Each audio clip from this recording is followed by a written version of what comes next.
맥스 루카이드는 일상의 치유란 책에서 스윗스팟에 대해서 설명하고 있습니다.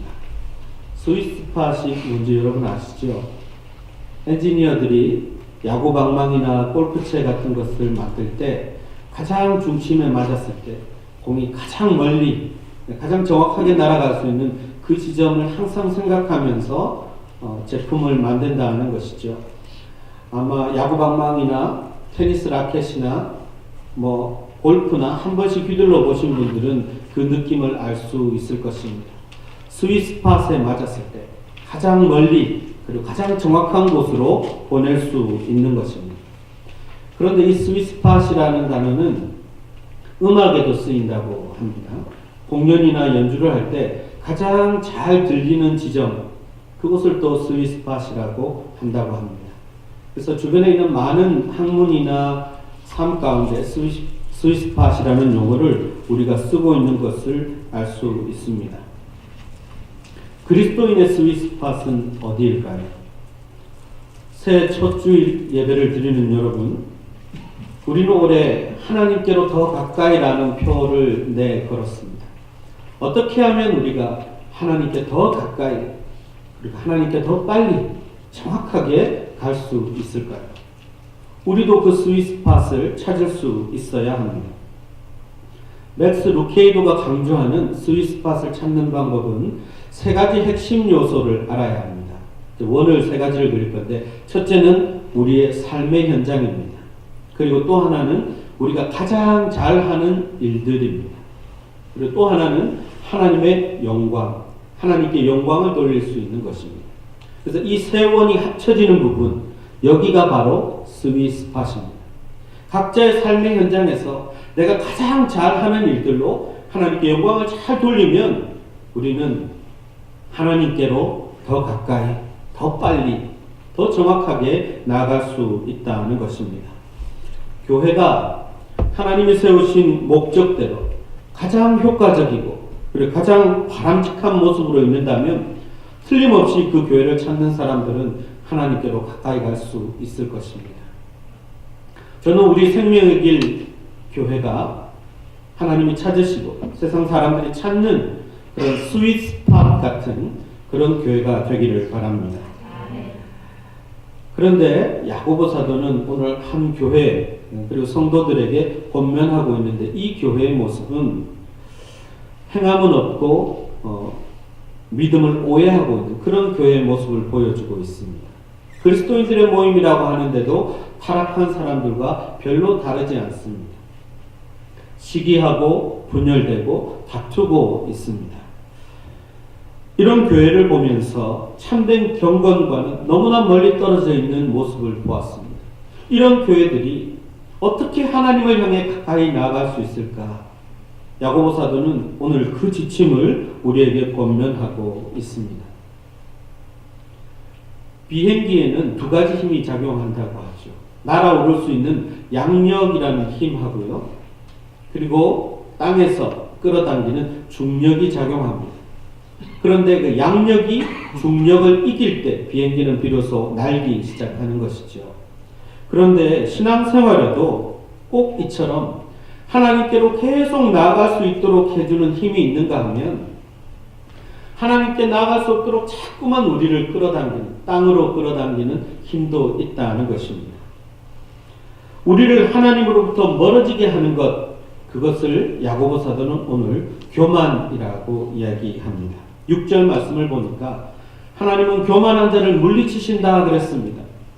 하나님이 물리치시는데 어떻게 하나님께 가까이 갈 수 있겠습니까? 그래서 교만은 하나님으로부터 계속 멀어지게 하는 것입니다. 왜 그럴까요? 교만이라는 말 자체가 하나님처럼 되려는 것을 의미합니다. 그리고 하나님이 하시는 일을 대신하는 것을 의미합니다. 피조물인 사람이 하나님처럼 되고 싶고 하나님처럼 하나님이 하셔야 할 일들을 하면 그것을 하나님은 교만이라고 보십니다. 하나님이 가까이 하지 않는다는 것입니다. 교만한 사람에게서 나타나는 특징을 야고보 사도는 앞에 야고보서 말씀을 통해서 쭉 설명해 왔는데요. 첫째는 판단하는 것입니다. 주변 사람들을 판단하는 것이죠. 그리고 시기하고 다투고 거짓을 만들어냅니다. 교만하기 때문에. 결국 교만한 사람의 가장 대표적인 특징이 뭐냐면 혀를 제어하지 못하는 것입니다. 그러니까 말을 아무데나 아무 말 대잔치처럼 막 이야기하는 거죠. 그래서 그 말을 통해서 사람에게 상처를 주고 실족시키고 힘들게 하는 것. 그게 바로 교만한 사람들이 나타내는 모습들입니다. 여러분, 오늘 우리가 교회를 이끌고 섬길 일꾼들을 세웠습니다. 그러나 이것은 하나님께서 세우신 것입니다. 그래서 하나님이 원하시는 뜻이 있고 하나님이 인도하시는 방향이 있습니다. 아마 이 일은 여러분에게 결코 쉽지 않을 것입니다. 왜냐하면 정말 쉽고 만만하면 여러분은 교만해질 것이기 때문입니다. 하나님은 여러분이 교만해지라고, 하나님과 더 멀어지라고 이 직분들을 주시는 것이 아닙니다. 아마도 대부분의 사람들에게 이 일은 굉장히 힘들 것입니다. 울어야 할지도 모릅니다. 왜 그렇습니까? 오직 하나님만 바라보게 하고 자기의 무능함을 깨닫고 하나님만 의지하고 하나님 앞에 기도할 수 있도록 하나님은 이 직분을 주십니다. 그래서 결코 쉽지 않을 것입니다. 그렇게 즐겁지 않은 일이 될 수도 있습니다. 그래서 여러분은 기도해야 할 것입니다. 기도해야 이 직분을 감당하면서 교만하지 않을 수 있습니다. 그런데 기도에 실패하면 여러분은 혀를 사용하게 될 것입니다. 왜 나에게 이런 일을 맡겼느냐고 다른 사람을 원망하고 불평할 것입니다. 다른 사람에게 책임을 떠넘기기 위해서 말을 만들어내기도 할 것입니다. 다른 사람을 판단하고 심지어 비난하고 이것을 합리화하기 위해서 혀를 사용하게 될 것입니다. 그러면 우리는 어김없이 하나님으로부터 멀어질 수밖에 없는 것입니다. 반대로 우리에게 작용하는 힘 중에 우리를 하나님께로 이끌고 가는 힘이 있습니다. 그것은 바로 겸손입니다. 마지막 절을 보니까 주 앞에서 낮추라. 그리하면 주께서 너희를 높이시리라 했습니다.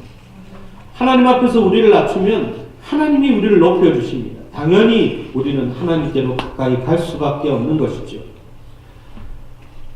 그런데 이 말을 잘 보시면 하나님은 우리가 힘들어하는 상대, 갈등이 있는 상대방에게 낮추라고 이야기하지 않습니다. 하나님 앞에, 주님 앞에 자기를 낮추라고 말씀하고 있습니다. 그때 하나님이 우리를 높이시겠다는 것입니다. 스위스 출신의 종교개혁가 중에 쯔빙글리라는 분이 있습니다.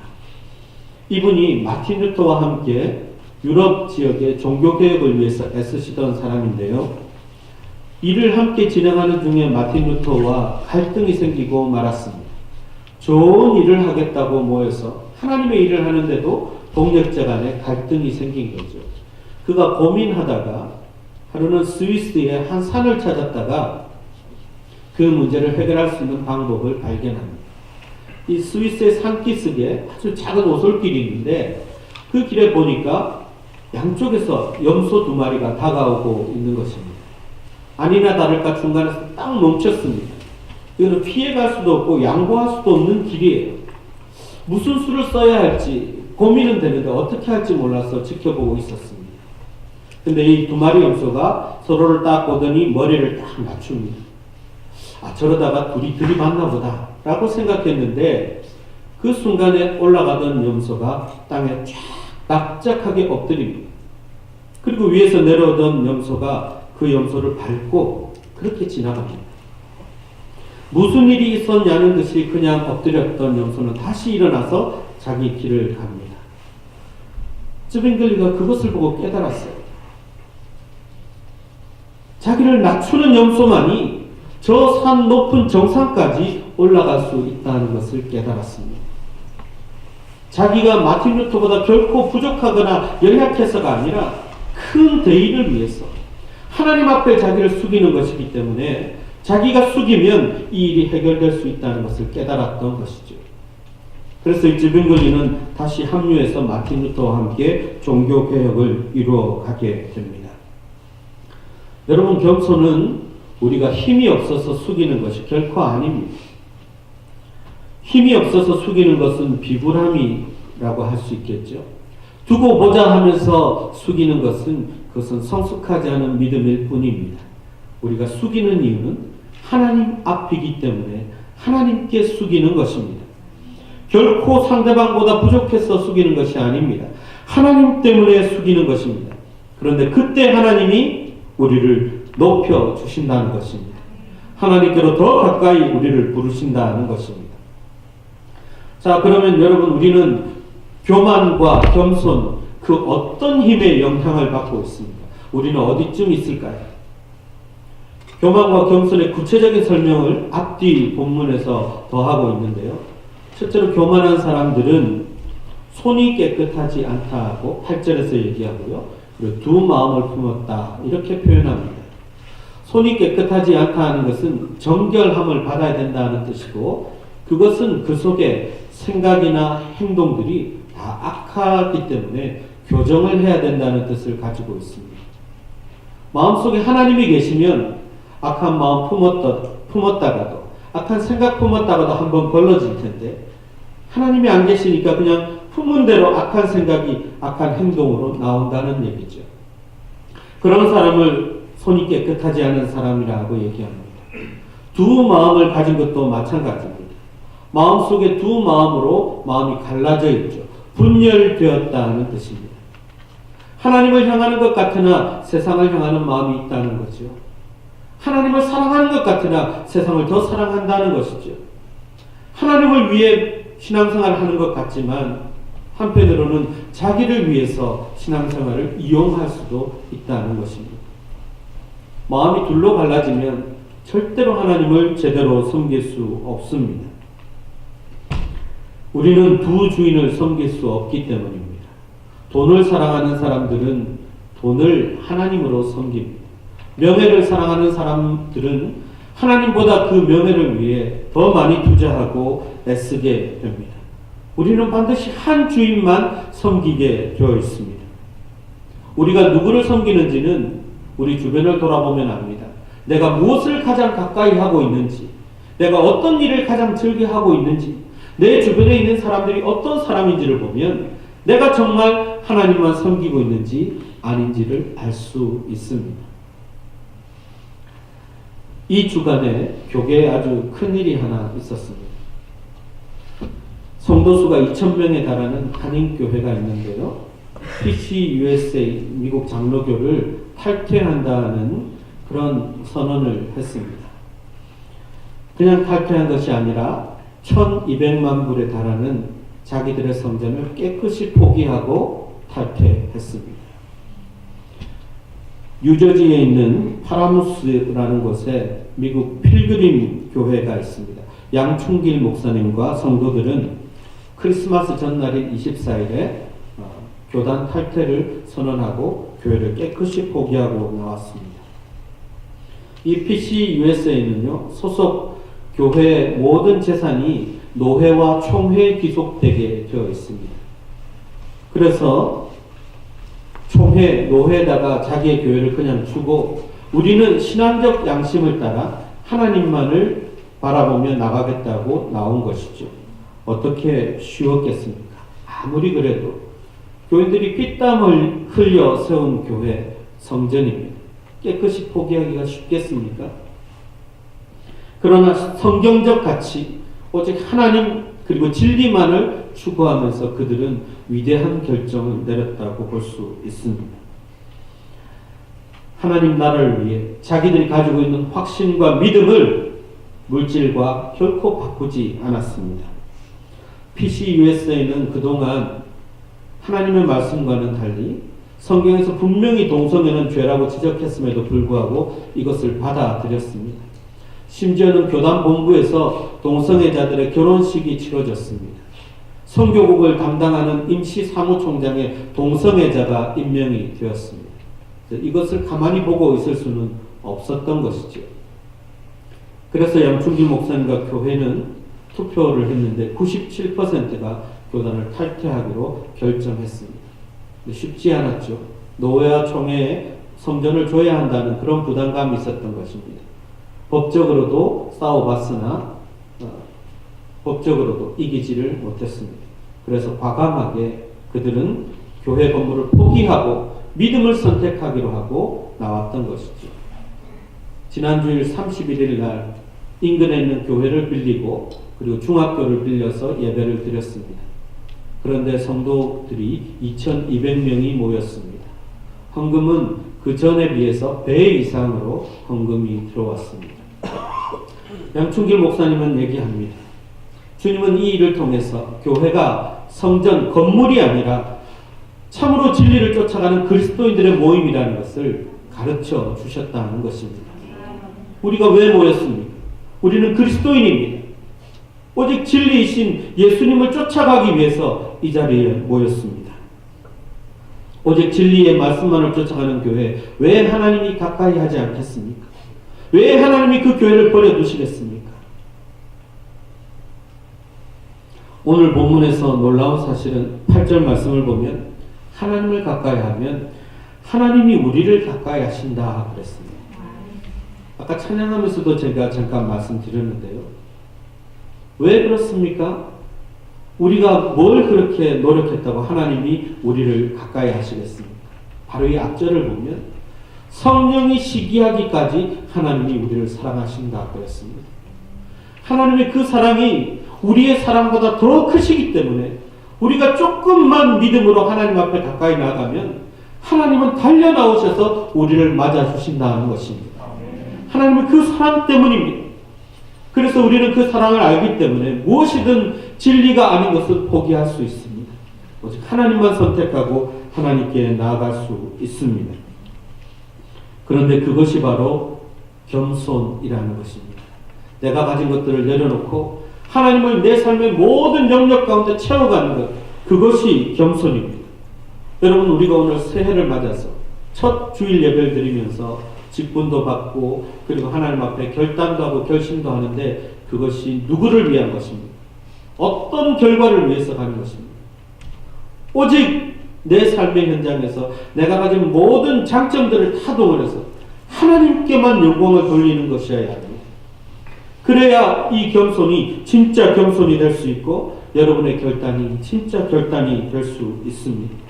오직 하나님께만 영광을 돌리고자 하는 사람들만이 자기를 낮출 수 있습니다. 겸손한 사람에게서 발견할 수 있는 가장 큰 특징을 야고보 사도는 7절 말씀에 복종이라고 이야기하고 있습니다.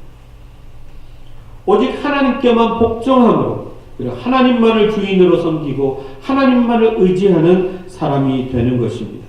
근데 놀랍게도 우리가 하나님께 복종하면 사탄 마귀가 우리를 피한다. 그렇게 되어 있습니다. 왜 그럴까요?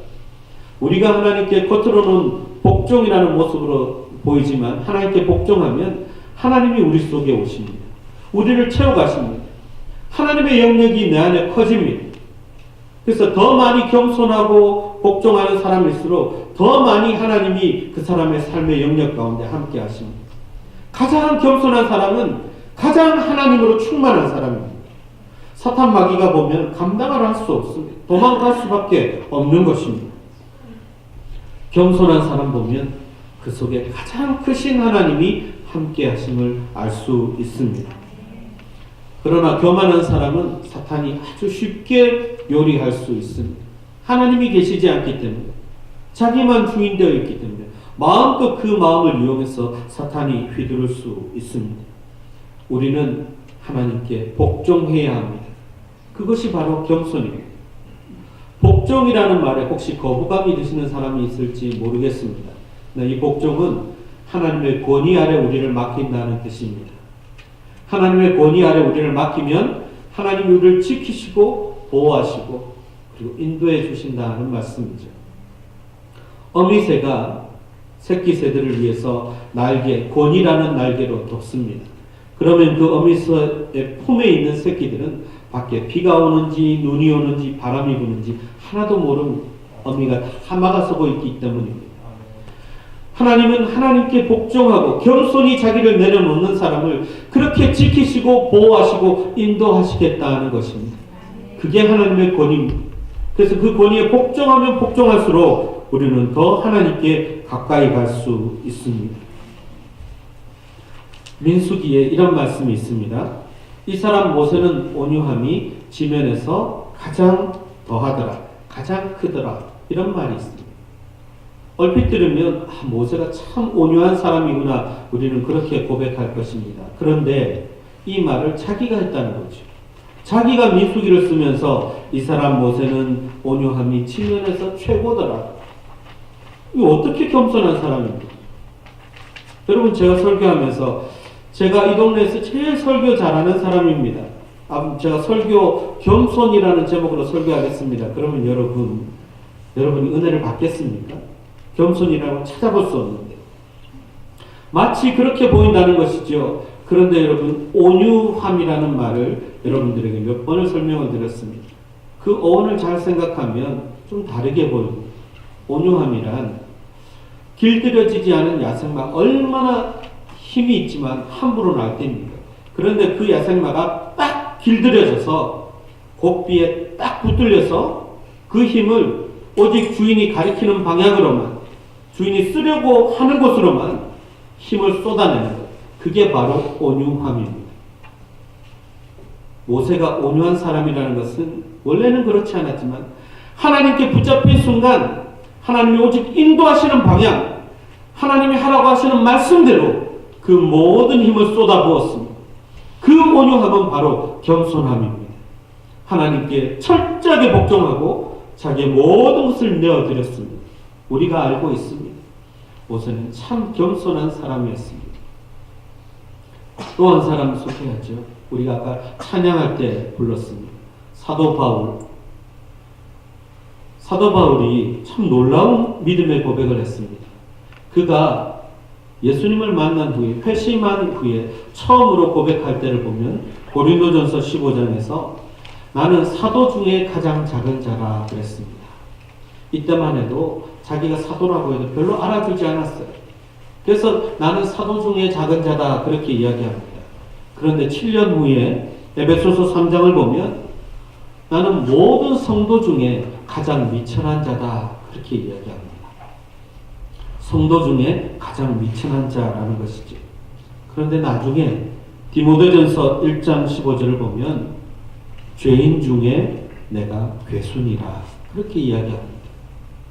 사도에서 성도에서 괴수로 내려왔습니다. 어떻게 이렇게 됩니까?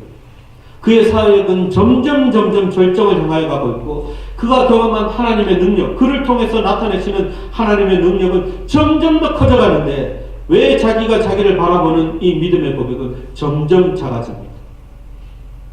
그가 하나님으로 인해 겸손해졌기 때문입니다. 그의 삶이 하나님으로 채워지면 채워지는 만큼 겸손한 사람이 되었기 때문입니다. 여러분, 우리 아이들이 아주 어렸을 때 저에게 질문을 했습니다. 아빠, 목사가 교회에서 제일 높아요? 그런데 지금은 아이들이 절대로 저에게 그렇게 묻지 않습니다. 이 직분이 얼마나 많이 아파하고, 얼마나 많이 울어야 하고, 얼마나 많이 잠 못 이루고 힘든 것인지를 자녀들이 알기 때문입니다. 여러분, 교회에서 높아진다는 말은 우습지만 하나님으로부터 중요한 직분을 맡으면 맡을수록 권위가 높아지는 것이 아닙니다. 더 많이 기도해야 되고, 더 많이 자기를 비워야 되고, 하나님으로 채우지 않으면 절대로 감당할 수 없다는 것을 여러분이 알게 될 것입니다. 겸손은 그것입니다. 내 안에 계신 하나님이 얼마나 크신지를 우리가 깨닫게 되고 보여주는 동시에 나는 작아지는 것, 나는 더 낮아지는 것, 그래서 낮출 때마다 하나님이 우리를 높여주시는 것, 그것이 진짜 겸손입니다.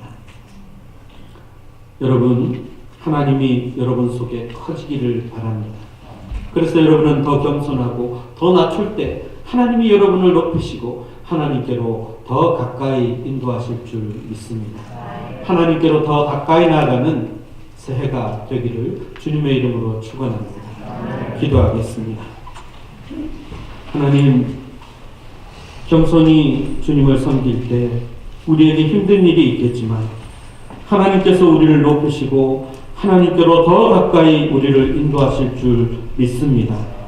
하나님께로 더 가까이 가는 겸손한 성도들, 하나님 앞에 자기를 낮출 줄 아는 믿음의 성도들이 다 되게 하여 주옵소서. 예수님의 이름으로 기도하옵나이다. 아멘.